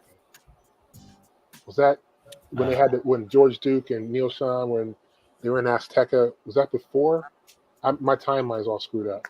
Yeah, I think that might have been after. That was after, yeah. And that was so it was Azteca, and then this group, and then Journey. Grand Central Station is in there too. Okay. Because Neil Sean was in Grand Central, so he was in there too. Yeah, for a quick, really, for like a quick one. Yeah, him, Greg Rico. Wow. Yeah, they were Grand Central, and then Herbie got him out of there, and then they were able to formulate Journey. But I would have to say that the 80s period of Santana was my favorite, and of course, you know, that 90s era, you know, 99, 2000, 2001, 2002. I you know, so that was probably my favorite era. But Smooth and I'm Winning. Those are the two songs I can. Well, you'd be surprised on how many solos Neil Sean did on those tunes. I didn't want to say that. I didn't want to say anything. I didn't want to say anything because I know. Yeah, I did not. Okay, you said it. I didn't. Oh yeah, because I was surprised too. Yeah. No, Neil. Yeah, Neil did a lot of that stuff. Neil is a beast, man. Neil is a beast. What was the album? Oh man, I'm drawing a blank, but it was the Neil is going crazy. It came out in 70, 71. Oh man. Was that Everybody's Everything on there? I believe so. But it was it'll come to me probably after the show. Yeah, you're on your own, Brown Tanica. Yeah. Yeah, it was a song where Neil Sean was just going crazy. A young Neil Sean at that. Yeah. Just doing his thing. I mean, I wish they would get back together, man. Yeah. Time is too short. They got to get back together. Journey? Yeah. Yeah, they put out some good and music. Even the original Santana band. That would be cool too. Woo! Yeah. Yeah, because everybody. David Brown. Yeah, David Brown is gone. So he's an ancestor now. Yeah, he died. Yeah. So, and Michael Shreve lives up in Seattle. Mm-hmm. Wow. But the rest of the guys, Greg Rowley's still going. Yeah, he's in Austin, Texas now. Playing with Ringo Starr. Yeah. Really? And doing his own thing. Nice. Yeah. Carabello's back in Connecticut. Yeah, he moved back there for a long time. And Chapito's still here in the Bay Area. Right. Wow. Obviously, you keep up with all these guys, man. That's pretty cool. It's crazy, man. Very cool. Yeah. I'm gonna answer your question real quick, Russ, and then we're gonna play some Santana music. But I remember as a kid, first hearing "Black Magic Woman," "Oye Como Va," and another song that was a big hit by Santana. That's when Probably I remember. Evil Ways, huh? Evil Ways. Yeah. And I just remember, man, we lived in Albuquerque, New Mexico, and I used to hear that on the radio late at night. Yeah. My dad was in the Air Force, and so that would be one of them songs where you go in and you lift up the top to the hi-fi, and you just, because it wasn't supposed to be listening to the radio, and just hear these songs and all these guitars, and just the Evil Ways was a real cool song. But Black Magic Woman was, that was just rock and roll, So. Oh yeah. And of course, I love like Supernatural. That whole thing, that album was really cool. And but yeah, I enjoyed. I saw Carlos one time too, and it was before I knew you. So I'm assuming you were on the stage, but I didn't realize it was you because I didn't know you at the time. But see now. Can I get those percentages back now? I don't even know why that. I don't. What does that even make? That makes zero sense. Hey, CJ, you want to play a song? Play a song. What about CJ's song? Oh yeah, CJ. So stuff like Persuasion and Gumbo. There was a song that he did, Soul Sacrifice. Ah. Yeah. That was the opener on every show. Yeah, Soul Sacrifice. Yeah. So mine would be Aquamarine. That's a bad tune, man. That's my joint. That's my joint. It was my joint to the point where when I first heard it, I didn't believe it was him. I know, and that's a nice song. Yeah.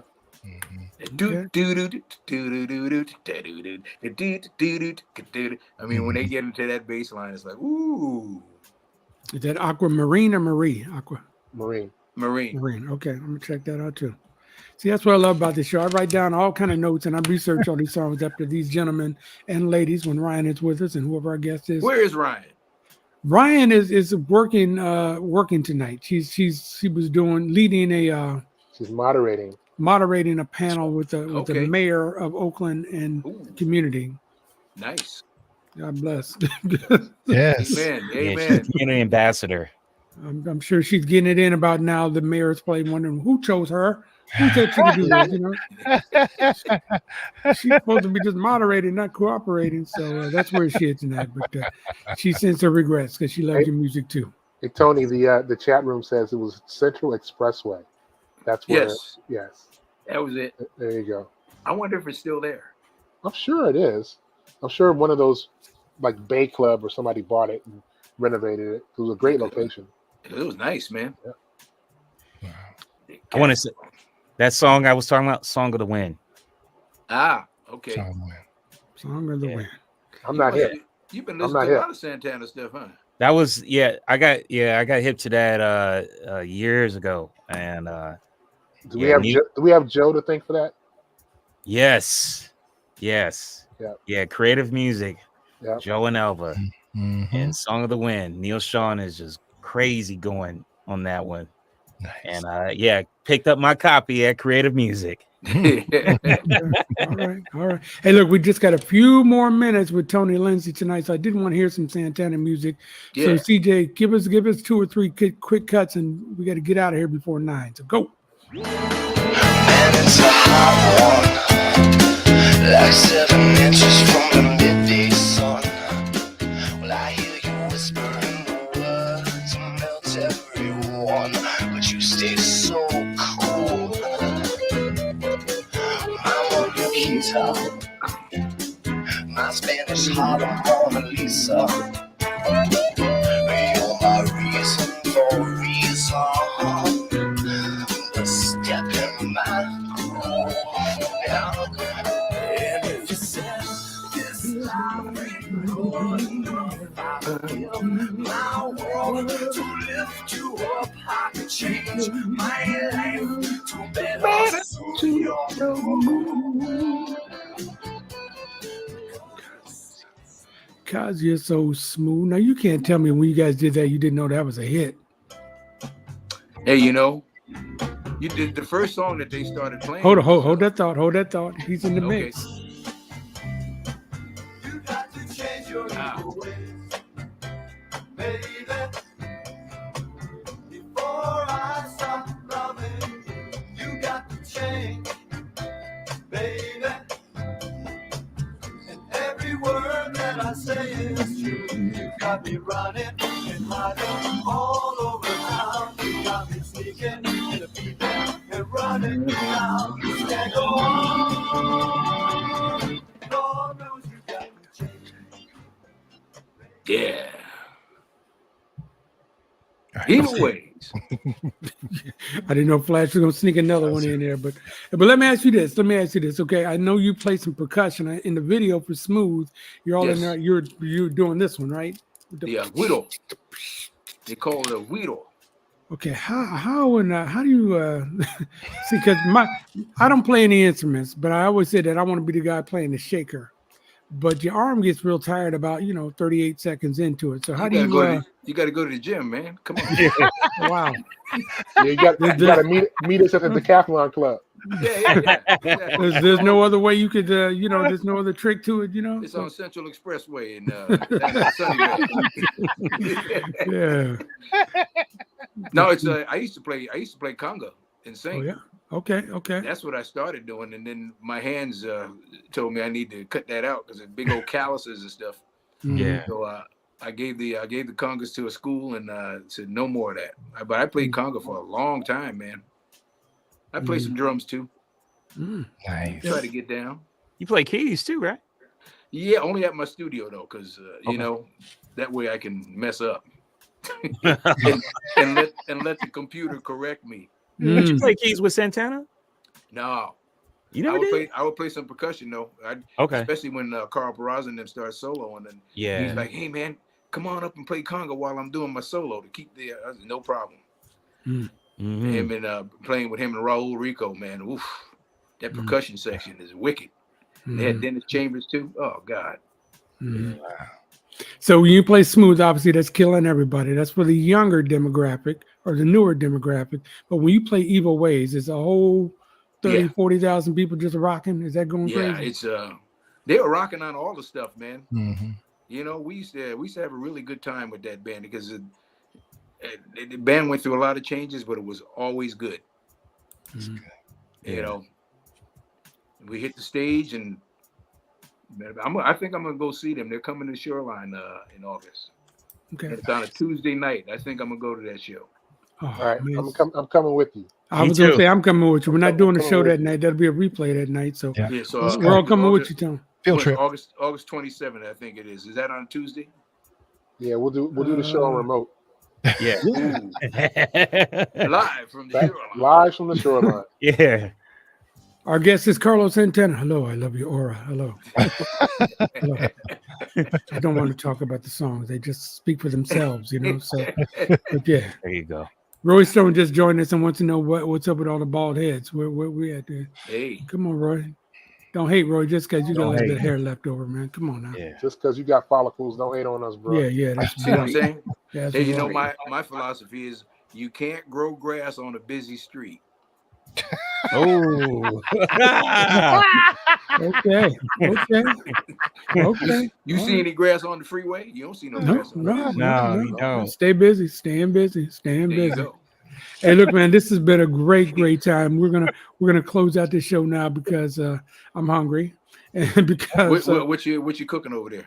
I'm heating up some stuff. How about that? Does that count? How many No. days? How many days of leftover is it? That's it. Damn. Well, I don't want to talk about it, but Well, he gets a pass. He's been through a lot the last couple I've of days. been through a lot the last I few told days. you I'll man. take you to lunch, man. Really? Okay. Well, it's dinner time though right now, Tony and Lindsay. Okay. Come on now. All right, well, we'll get it. Where do you live anyway? What city you live in? I live in San Mateo. Oh, that's a good long ride for me, man. I hope you're going to enjoy coming this direction because that's. Well, we're gonna meet halfway. Yeah, So there where do you live though? I have I no live in idea. Bay Point, Where He the heck is Bay Point? lives in Oregon. Pittsburgh, Concord. Concord. Pittsburgh, yeah, out deep in the East Bay. You gotta watch out. You gotta watch out over in that Concord area there, man. Yeah, I know. We just found that out on Friday with them fires, man. So Yeah. anyway, I digress. Are you way out there by the Concord Pavilion? Way the heck out there? No. No, About no, no. on the other side of Okay. He's closer to Oregon. about 10, 15 minutes away from Concord Pavilion, but on the other side, whole different city. Closer to Oregon, like Russell said. Let's do this. We're gonna go around and say some thank yous and some goodbyes. We generally start with Ryan Nicole, but she's not here, so we're gonna start in that same box in that same corner with you, D Minor. All right. Talk to our man, Mr. Tony Lindsay. Tony. I appreciate you very much. And I appreciate your music and from just your work with Claytovian Richardson, Yes. to the Blow Jays, Yes. to Four of a Kind. Just I appreciate all that you do and just in your tenacity for this business of music, and you just going, and I appreciate that a lot. And thank you for the music. And it reminds me that, man, music is really good and it's life. So thank you so much. Hey man, I appreciate you. I appreciate those comments. Trust me. Okay, Big Russ.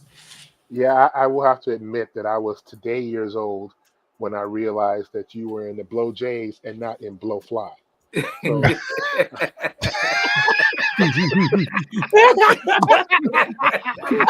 glad I figured it out. Thank you.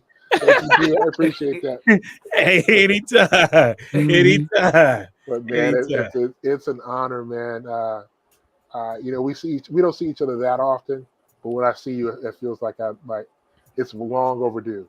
Yep. You know, when I see you over the holidays at the Vans house, it's just I'm just happy we're friends. And I always, you know, I see you on the big screen when I'm at the game. I'm like, I get offended. I'm like, he didn't even tell me he was coming. I'm looking at the screen. Yeah, later for him, man. You know, but I'm really proud to see everything. I'm proud that you are living your dream, that you have been able to recognize and share your gift for years and years and years and many years to come, man.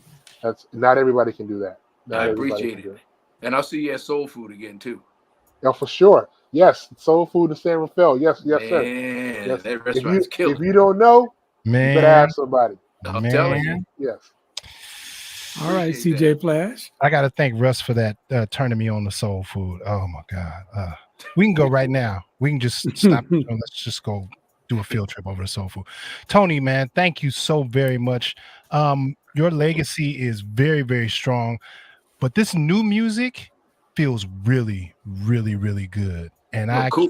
I cannot wait to see what happens because it just feels really good, and it's good that you're getting traction on the internet radio stations because it deserves it. It feels really, really good. So Amen. please continue. Anything we could do on this end, please let us know.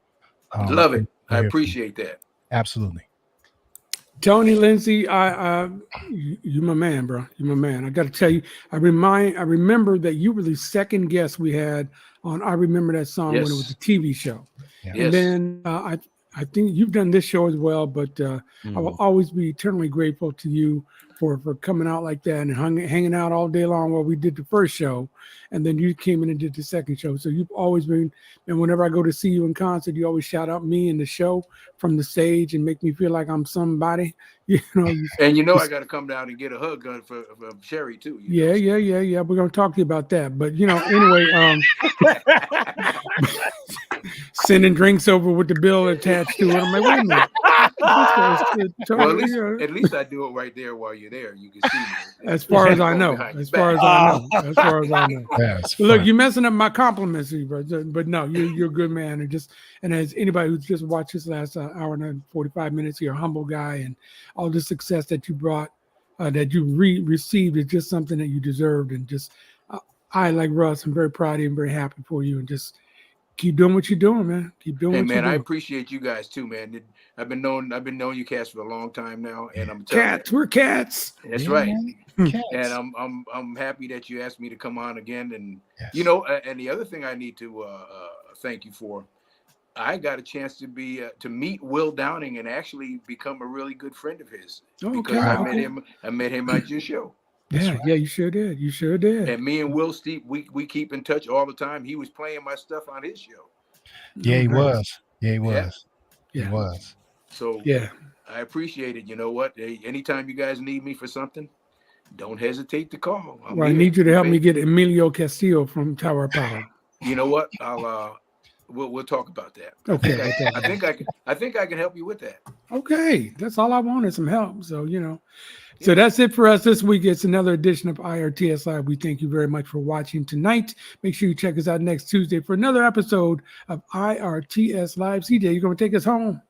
Yeah, I think I can. Take us home. And that's a nice pad you got there, CJ. Oh, thank you, brother. Thank you. Don't tell nobody. I know where to go when I get thrown out. Not with all those Grammys.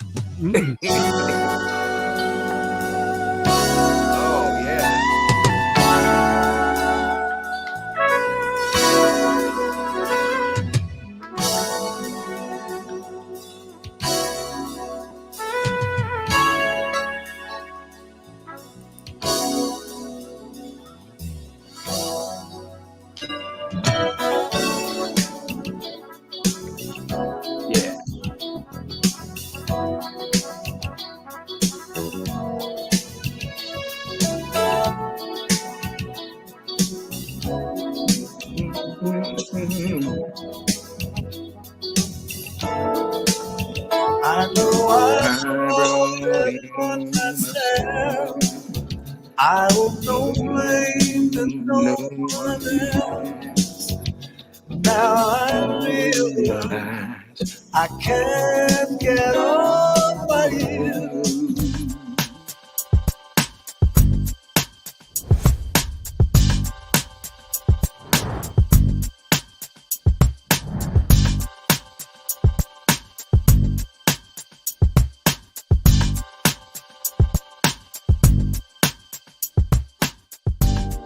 IRTS Live is brought to you by CDove HR Consulting Group, the human resources specialist, providing personalized service to building a better tomorrow. Enjoy the difference. Lifelong Medical Care, offering free vaccines for everyone 12 and over. Call Lifelong at 510-549-5454 or visit lifelongmedical.org. Check out gdovedesigns.com to get t-shirts and hoodies that make a statement. Join DJs Big Russ and CJ Flash for the world-famous show live Fridays noon to 4 Pacific. Catch them on the following social media platforms. And if you'd like to join us as a sponsor, please email us at info@irtsshow.com.